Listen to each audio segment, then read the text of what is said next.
Welcome to another moment with Carmen Hood. I'm your co-host again, Simon P, and I'm with my girl Jimea, the number one co-host. Hi, y'all.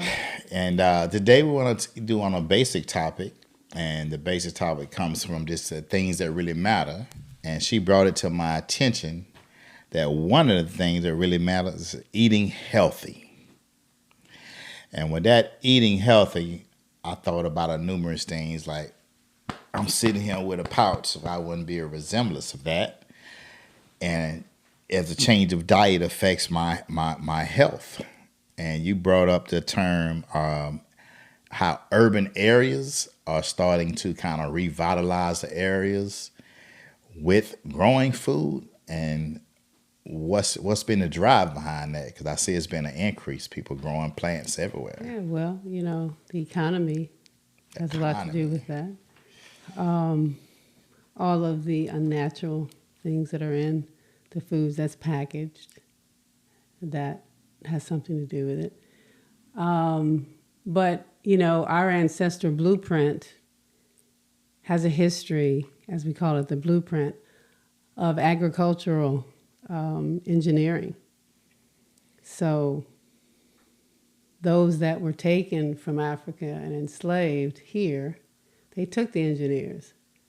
Right, that's what We set up the crops, the planting. We designed that, and so we have a history. We have our DNA is connected to that, and so just from experience, at the farm, at Porter's Community Farm and Gardens, I'm on land that was tended, which most of the land in the United States was tended by us. And so, it's important that we sometimes know what it feels like, dirt in our hands. Reconnecting. Yes, and how fertile that land is because we tended it. Our energy went into that. Mm-hmm. And love. Yes. And love. Many of the HBCUs, the historical black colleges, had that term agricultural mechanical that was in there, especially Florida A&M, which is down the road from us, a couple hours away. Mm-hmm. And one of the things when you say connecting, I thought about the term of Mother Nature. Mm-hmm. So in the POTUS Garden, you guys, I believe Otis, he has totally revitalized that plot of land because it was not always like that. And I think it's becoming a platform for the other urban pockets here in Gainesville, Florida, to them to maybe mimic what Otis has going on over there. And can't wait to get that brother on here to absolutely explain it. That's going to be very nice of him to share it. Yeah, he's a farm manager. And by the way, and if some of you remember from a previous podcast, that's how I met Simon. He was in the garden. We both were seeking healthy alternatives. Well, I live there, so my alternative is not. It's food which nurtures us, our bodies, but it's also village which nurtures our soul and our spirit, and then how we live our life. So all of these things connected, simultaneously, makes us a healthy human being, and of course we are beings having. Let me say that I feel that I'm a being having a human experience.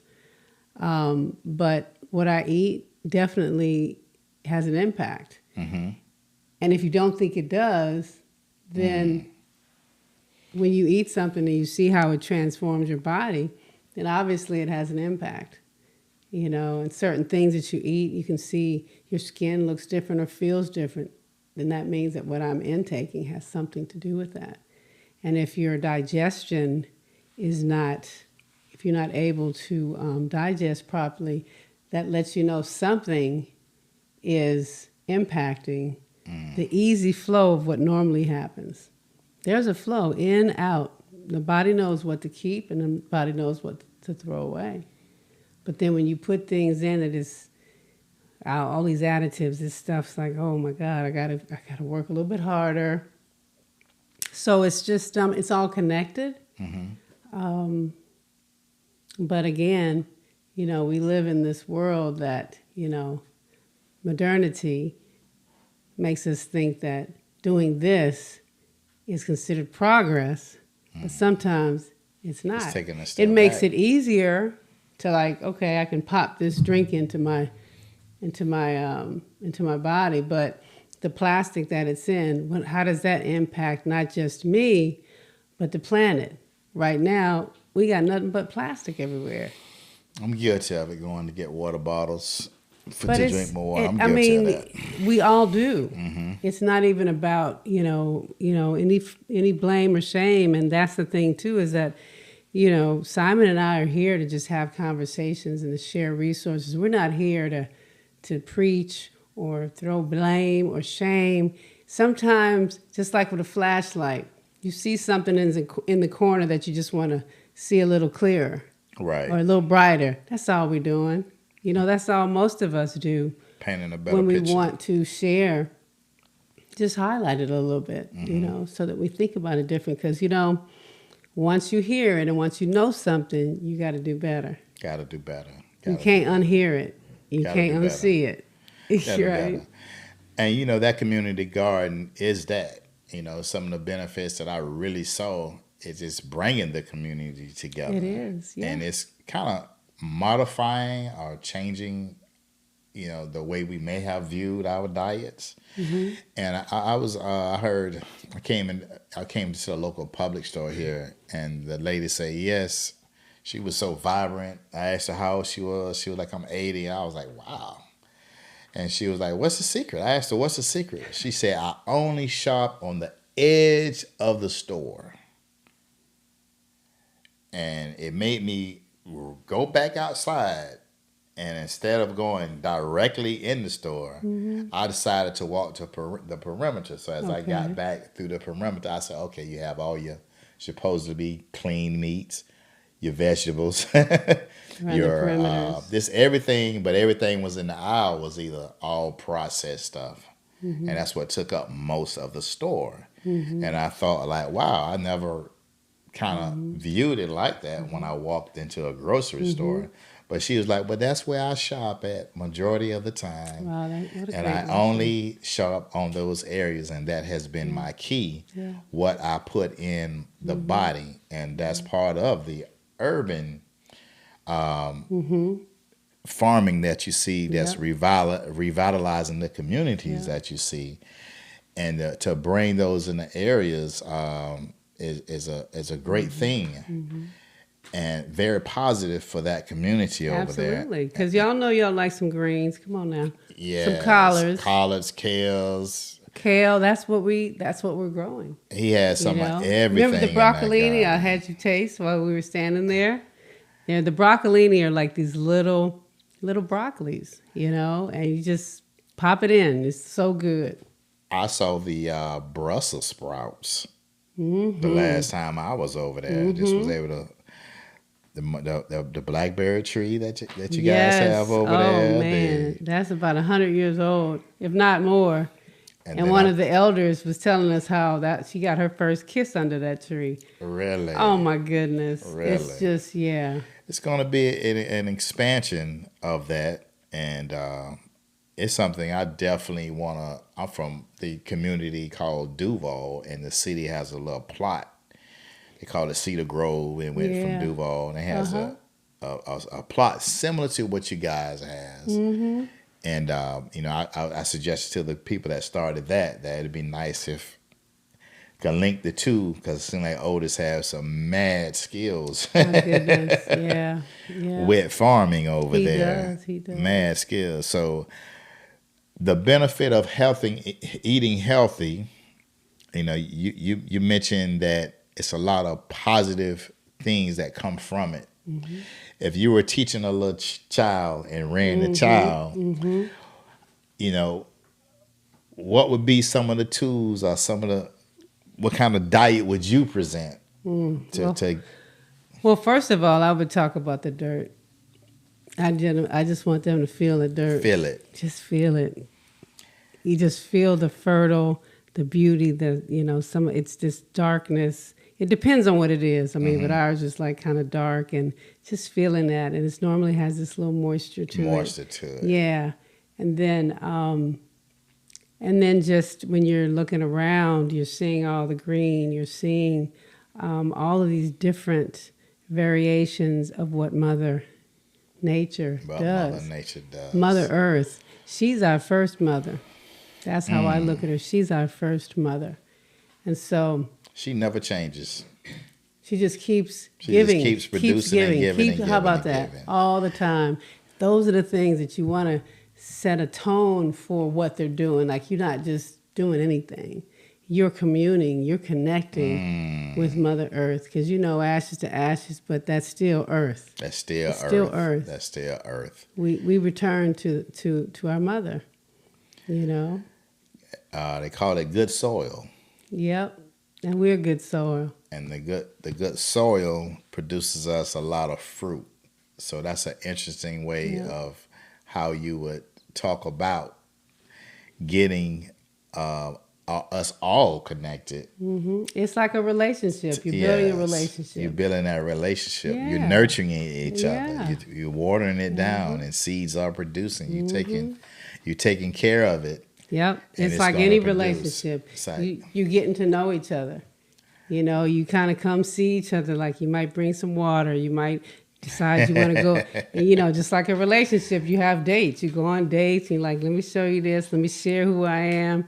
And then you might get a kiss. You know what I'm saying? But relationship, coming back and remembering the relationship that we have with Mother Earth, who is connected to the sky, the air, everything. All of these work in association or in collaboration to create this. If the sun wasn't shining, it ain't gonna grow. If the rain wasn't falling, it ain't gonna grow. If you're not in there tending and pulling little weeds out and things, it ain't gonna grow. So it's all of these things working together. You're saying it like that. Kind of reminds me when they say there's nothing new under the sun. And nothing can grow without the sun. And nothing can grow without it. So, but nothing new other the sun is what it kind of brought me up. The way you explain that analogy of having a child grab the dirt, and just feel it. Kids love. We love. Remember, you don't remember doing mud pies and stuff? Come on now, you already know. I remember Farmer Brown from Howard Bishop Middle School. That's what I remember. Okay. Now that I think about it, he's probably was the most important, significant teacher that they need to bring back into schools, because at one point they taught agriculture a little bit, and they have gotten away from that. Yep. That I wonder when they say, "Oh, there's a mental health crisis." I'm like, well, we took out trades and everything else that are in school to assist with that. But I remember agriculture, as I've kind of gotten removed from school, as being important. How important that, how negative that we view that. Like, oh, Mr. Brown, we're not going to be doing this when we get older. But you need to. And listening to you, he was trying to explain that there was a connection to that soil. Yeah. But he wasn't allowed, with the parameters of the system, of the school system, to really. Well, not even just the school system, just consumerism. They don't want you to be growing nothing. That means that's taking money out of their pocket. Of course, they don't want you to do that. But then you have the farmers markets and things like that. So this area has a lot of that because there's a lot of people farming here. Right, but you mentioned the consumerism, and that's how we got to the urban farming. It used to be everyone owned lots of plots of land. People took care of that. They had their everything. Agriculture was on their land, and they had chickens, eggs. Eggs, the cows, the hogs, everything. All the diet was natural. Yeah. You only went in town for something that you couldn't grow. Maybe your flour and your sugar. Exactly. Something very small. But we also were growing sugar cane. So, I mean, we grew everything. That's the thing. Right. When we think about our blueprint that we have created, think about all the things that we did create. that we harvested, that we planted, you know, and history books will try to keep you from that, you know, because integration took us out of our schools. And that's the other thing about Porter's, where I live, Porter's in Gainesville, is that we started a freedom school, which that's not new. We had freedom schools where we were teaching our children what they needed to know, you know, because once you go outside of that, that's not their culture. They're not going to teach you that. They're going to teach you their culture. Yeah, it gets tainted. And have you assimilate into that. And a lot of times we are busy trying to be validated by someone outside of ourselves when our community is enough. You're enough. Is enough. This world makes you think you're not, and I got a pill for you if you don't feel good. I got a pill for you for that. I got something for you. I can sell you something now. It's something for everything. It's always instead of going to Mother Nature and be like, be still. Right. You got a question? Guess what? I bet if you're sitting and you are in union with nature, with your ancestors, with spirit, whatever it is that is that higher power for you. You got the answers to all the questions, but you're too busy asking somebody else. Not good. What do you think? Consumerism has taken us away from our original personality that we had before the pre-integration. So when I look at the consumerism that we have now, they give us everything that we got lost into that. Tell me what you mean by that. They give us everything. You going back when you mentioned who gives? That's the question. When you mentioned when we shared the fact that the consumerism got our attention away from how we normally would do before the huge appetite for consumerism, where we all depending on someone else to feed us.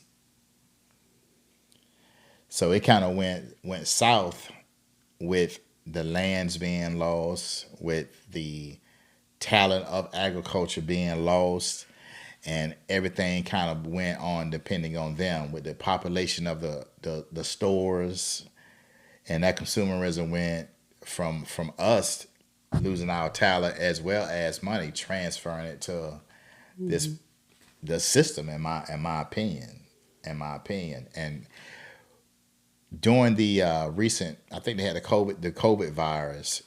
It's an example of a lot of us, including me, wasn't ready if we had to go to the soil because there was problems with food coming in. So that's another benefit of, to me, the recent urbanization increase of farming, that was a wake-up call that so much food was coming in and not locally. And Gainesville, like I say, it has a lot, but in some of your major cities in Florida, they was experiencing this, that some of those neighborhoods was not receiving what they needed. There was a lot of shortages. And I was happened to be in Orlando that time, and there was a lot of shortages of natural foods that was coming in and that I can remember. Some of that is intentional. Some of that is when certain things happen that are considered, like the pandemic, and they know that you don't have your own this, that, and the other. So therefore, what you gonna do? So then you continue to need them. And so you continue to build and reinforce that inferiority, superiority. They didn't tell you to stop farming. That's that classification. Ain't nobody told you not to stop farming. You decided, we decided, whomever decided, that as a collective, we progressed beyond that. But we still not remembering that if I know a thing, if I know your history, I would know. Don't ever trust it. Always have your own. Always have your own. God bless the child who has his own. I'm just saying, You know, What we you can. saying is absolutely I'm correct. just saying.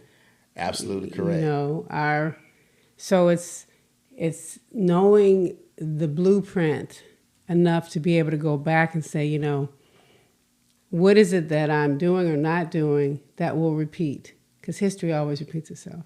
Every generation, they go through the same thing. It's just a different level. That's a different level. 1964, 65, the 60s, the stuff that's happening back then, It's starting to play it's out still, right it's now. still, it ain't never stopped. It's Yeah, still you playing. said it. It's still doing the same thing. So if you don't learn the lesson, you're gonna keep repeating it. You know, but at the same time, we don't have the level of fear that we had back then. That someone can knock on your door. I know exactly. Yeah, I know they're going like, wait a minute, now didn't somebody knock on somebody's door and came to somebody's house and shoot them? You mentioned the level of fear. Like Yeah. in what context? Well, You mentioned the fear of back then fear and the keeps level you. of fear now. I don't fear that I'm gonna just randomly get killed. Okay. There's a dot because sometimes that is the case. That is the case. We have a list of people who were, you know, so that hasn't stopped. It's changed, but it hasn't stopped. Correct. Educating our children, that's our responsibility. Always has been. You know. Absolutely. So there's what I sent my son to school for because that's the way the system's set up, and then there's what I had to put into him. Some of that I had to tell him, and then other things I can show you better than I can tell you. Correct. And then you'll experience something, you'll be like, wow, okay. So it's a whole lot of things. It's very complex. Deeply. Well, one thing, we want to keep it focused on that blueprint. Absolutely. And hopefully for those out there that can share a blueprint to teach us how to garden, share information, please share that information with someone because that's the beginning of establishing that blueprint, in my opinion.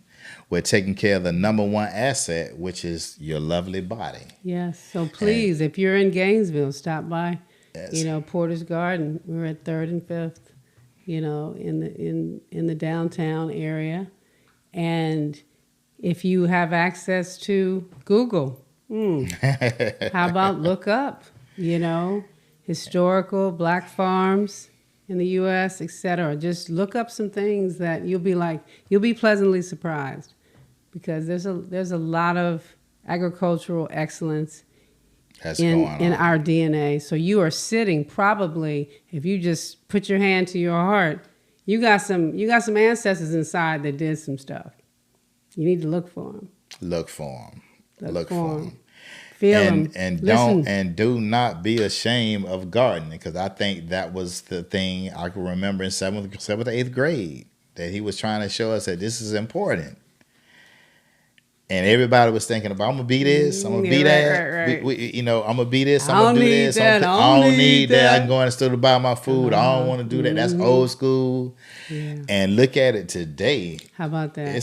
It's becoming a highlighted area again, that you see in farming is growing, and more people are really recognizing that this is important. And the prices are going to keep going up because they don't have enough. They don't have enough. They just want to charge more. So, there's that. I mean, my grandmother, speaking of the gardening, my grandmother was a seamstress. She kept telling me, because I'm so tall, I'm 6'3". She was like, you gonna need to be in here. And I was like, I don't want to, Grandma, I want to go play. I wish that I had, because I could be making my own stuff, but I have several friends who do that for me. So Grandma was still kind of like, see, I told you. It's amazing how that knowledge, that you didn't see it then, but Exactly. because you at least listen. Yeah, I did. Because you at least listen, it kind of comes back. Yeah. So I kind of wanted to just wrap it up in a conclusion of saying that in most urban areas, and at one time POTUS, all the historically black areas of town in Gainesville. Just all areas, really. Right. It was farms. They were calling it a food desert. Yeah.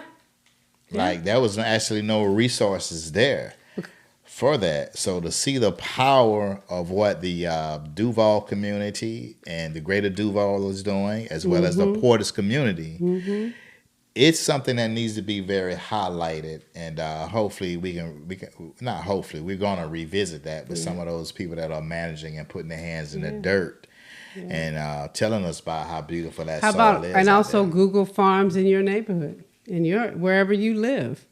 Hey, right. Google and find if there's a community farm, because most of the time there is a community farm. They're all over. They're all over. Because we're getting it. We're getting the memo now. We're like, okay, we need to take notes. So, grow your garden of greatness in you, and so that you really can be open to the possibility of other things. And, I've got a son in North Carolina that he's growing in pots. He don't have a whole lot of land, but he came home with a sweet potato. I was like, excuse me? And he grew it. He wasn't taught. I didn't know anything about gardening. And he said, I'm bringing it home. Because a friend of his was having a birthday. He's like, that's going to be the joke gift. The joke gift. But a nice, fresh, organic, grown. Yeah. You control what goes in it. In a pot. You can do tomatoes like that. That's separate things. No excuse. But he obviously wanted to do it because he wants to get off the grid. He's like, look, I want some land and I want to be able to grow. And so there's been a strong surge. This is so important that what we're talking about with urban farming now, that if you own any land, you probably get thousands of calls from people always are trying to acquire land because it's becoming like the number one asset classification that's out there and bringing food to the people because we are, not to get too far out there, but the inclusion of a lot more people coming to America the way it is, it seems like there's a lot, it's putting a little strain on the system. And as you would say, the system is wanting to charge those. So we have to take ownership back of things that are basic, such as in the garden, such as growing your own food and figuring a way how to defray that cost from shelling it out to the system and putting it, redirecting and that working back together into with ourselves. that, working together, getting to know your neighbors so that you can share, those opportunities. Just like, with our Porters community, we have a village, and a village means that everybody works together. We're all there for each other. And speaking of that, POTUS, before we get off, they have an app called Slick. Am I correct? Yes, Slick. That $30 contribution, you can come by and load up, get you a bag full of nice veggies, a nice box. And I was able to pick up one this past week from Slick. So we have to definitely check that out. But there's probably a lot of Slicks all over the world, as she said. Yeah. Everybody have those gardens, whether you're in New York, D.C., Atlanta, wherever you're at.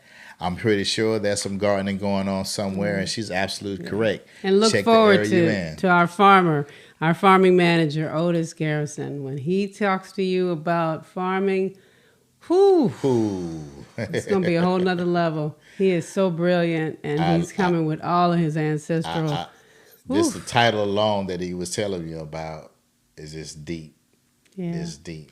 So there's more in store. There's more in store. There's more. Well, thank you so much for coming through again for me. She's always saving me. I'm always going to come to the Common Hood. What? This is Common Hood. What? Common Hood. And thank you again for the nice production and quality sound of Dining Solution brought by my man, Nee Harmon. Nee. If he out there somewhere, I gotta give him a big clap up. Yes. So until we meet again, which I'm sure we will, you guys have a great day. Great year and great success, and talk about that community garden. And if it's not there, bring the garden into your hood. Find a way to make it happen. Yes. We're out.